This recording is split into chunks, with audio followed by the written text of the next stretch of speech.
जय हिंद दोस्तों, वंदे मातरम। जब भी हम लोग कोई मोटिवेशनल वीडियोस देखते हैं ना, तो एक लाइन जो आपको अक्सर देखने के लिए मिलेगी वो ये होती है कि अगर आपके अपने ही आपके खिलाफ होने लगे तो समझ जाइए कि आप कुछ सही कर रहे हैं। मतलब आपके रिश्तेदार आपकी बुराई करने लगे तो आप समझ लीजिए कि आप सही कर रहे हैं। पर राहुल गांधी के केस में जब हम बात करते हैं तो मोटिवेशंस की सारी थ्योरीज भी उल्टी पड़ जाती हैं, क्योंकि राहुल गांधी जिस तरीके से काम करते हैं उस तरीके से मुझे नहीं लगता कि कोई भी और राजनेता ऐसा काम कर सकता है। अमेठी से अपनी जीती जिताई पुश्तैनी सीट छोड़कर भाई साहब वायनाड गए, क्योंकि उनको कहीं ना कहीं पता था कि अमेठी में जीत उनकी मिलने वाली नहीं है। अब ऐसे में उन्हीं के पार्टी के लोग उन्हीं के व्यवहार को अजीब बताते हुए और क्या क्या बातें कर रहे हैं ये हम इस वीडियो में समझने वाले हैं, क्योंकि राहुल गांधी के सामने आने वाले समय में एक बार फिर से खुद को साबित करने का मौका होगा कि वो अब एक बार फिर से अपने आप को एज अ लीडर प्रोजेक्ट करें।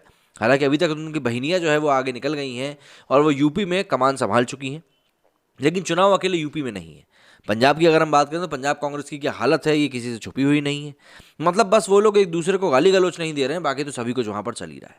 तो समझते हैं क्या कुछ कहा है राहुल गांधी जी के बारे में और किन महाशय ने कहा है। कांग्रेस नेता और पूर्व केंद्रीय मंत्री मनीष तिवारी ने पार्टी के पूर्व अध्यक्ष राहुल गांधी पर परोक्ष निशाना साधते हुए कहा कि पार्टी को हिंदू और हिंदुत्व की बहस से दूर रहना चाहिए। उन्होंने कहा कि मंदिर, गिरजाघर, गुरुद्वारा या मस्जिद में माथा टेकने में कोई बुराई नहीं है, लेकिन किसी भी राजनीतिक आधार नहीं होना चाहिए। पंजाब के पार्टी अध्यक्ष नवजोत सिंह सिद्धू के बयान को लेकर उन्होंने कहा कि अपने राजनीतिक करियर में ऐसा अजीब व्यवहार उन्होंने नहीं देखा। सलमान खुर्शीद की किताब पर विवाद के दौरान उनका बचाव करते हुए 12 नवंबर को राहुल गांधी ने कहा था कि बीजेपी हिंदुत्व की बात करती है। हिंदू और हिंदुत्व में क्या फ़र्क है? क्या ये एक हो सकते हैं? अगर हैं तो इनका नाम क्यों एक जैसा नहीं है? ये सच में अलग है क्या? हिंदू धर्म में सिख और मुस्लिम को पीटा जाए, हिंदुत्व में ये है। दैनिक जागरण को दिए साक्षात्कार में मनीष तिवारी ने कहा कि आज़ादी से पहले कांग्रेस के दो दृष्टिकोण थे, एक गांधीवादी मानवतावादी और दूसरा नेहरू का बहुलतावादी। उन्होंने कहा कि वर्तमान में कांग्रेस को उसी सिद्धांत पर चलना चाहिए। उन्होंने कहा कि हिंदू या फिर हिंदुत्व के बहस से इनको दूर रहना चाहिए। सर्वोच्च न्यायालय के निर्णय का हवाला देते हुए तिवारी ने कहा कि इस पर कोर्ट भी कह चुकी है कि हिंदुत्व जीवन जीने का एक तरीका है। सलमान खुर्शीद की किताब में हिंदुत्व की तुलना इस्लामिक स्टेट, जिहादी संगठन आईएसआईएस और बोको हरम को लेकर उन्होंने कहा कि ऐसे संगठन विषैली विचारधारा का समर्थन करते हैं। वे राजनीतिक इस्लाम की विभिन्न विचारधाराओं में से एक है। उन्होंने कहा कि हिंदुत्व पर सुप्रीम कोर्ट के निर्णय का हम सबको सम्मान करना चाहिए। उन्होंने कहा कि सुप्रीम कोर्ट के चीफ जस्टिस जगदीश शरण वर्मा की अध्यक्षता में एक पीठ ने 1995 में कहा था कि हिंदुत्व जीवन जीने का एक तरीका है। अक्टूबर 2016 में तत्कालीन सीजेआई तीरथ सिंह ठाकुर की अध्यक्षता में सुप्रीम कोर्ट की 7 जजों की बेंच ने उस सवाल को फिर से खोलने से इनकार कर दिया था। पाकिस्तान के प्रधानमंत्री इमरान खान को नवजोत सिंह सिद्धू द्वारा अपना बड़ा भाई बताने पर मनीष तिवारी ने कहा कि 40 सालों के अपने करियर में उन्होंने कांग्रेस के अध्यक्ष, मुख्यमंत्री या फिर केंद्रीय मंत्री का ऐसा अजीब व्यवहार कभी नहीं देखा। उन्होंने कहा कि ऑल इंडिया कांग्रेस की क्या मजबूरी है ये तो वही बता पाएंगे, लेकिन इसका असर पूरे देश पर पड़ रहा है।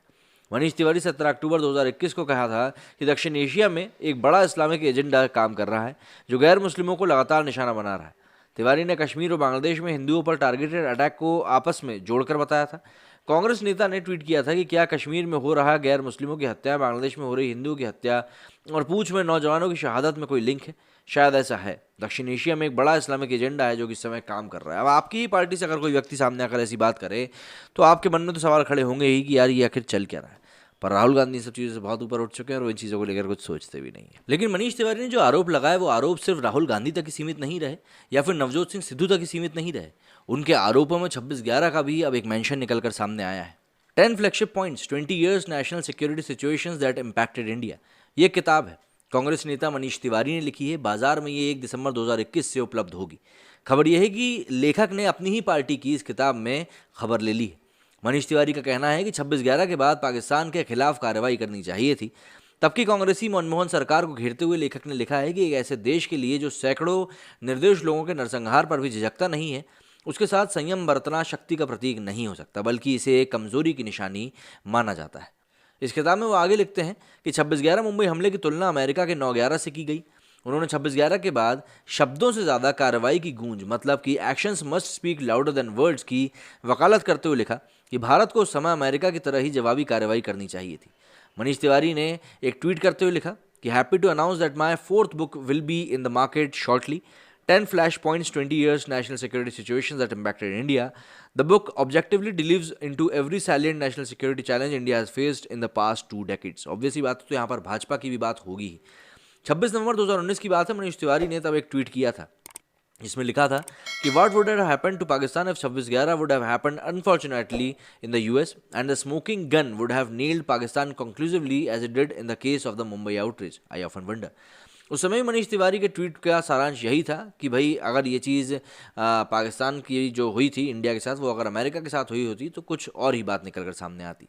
2019 का ट्वीट और अब 10 फ्लैगशिप पॉइंट्स 20 ईयर्स नामक किताब मनीष तिवारी निश्चित ही मनमोहन सरकार और कांग्रेसी सुप्रीमो सोनिया गांधी पर निशाना साधते दिख रहे हैं, शायद अपने उन कांग्रेसी साथियों पर भी जिन्होंने हिंदू टेरर भगवा आतंक की कहानी गढ़कर 26/11 को आरएसएस की एक साजिश बनाने की राजनीति खेली थी। पूर्व केंद्रीय मंत्री मनीष तिवारी ने पार्टी के पूर्व अध्यक्ष और अभी तक एक युवा नेता की तरह दिखने वाले राहुल गांधी पर भी काफी सारे आरोप लगाए हैं।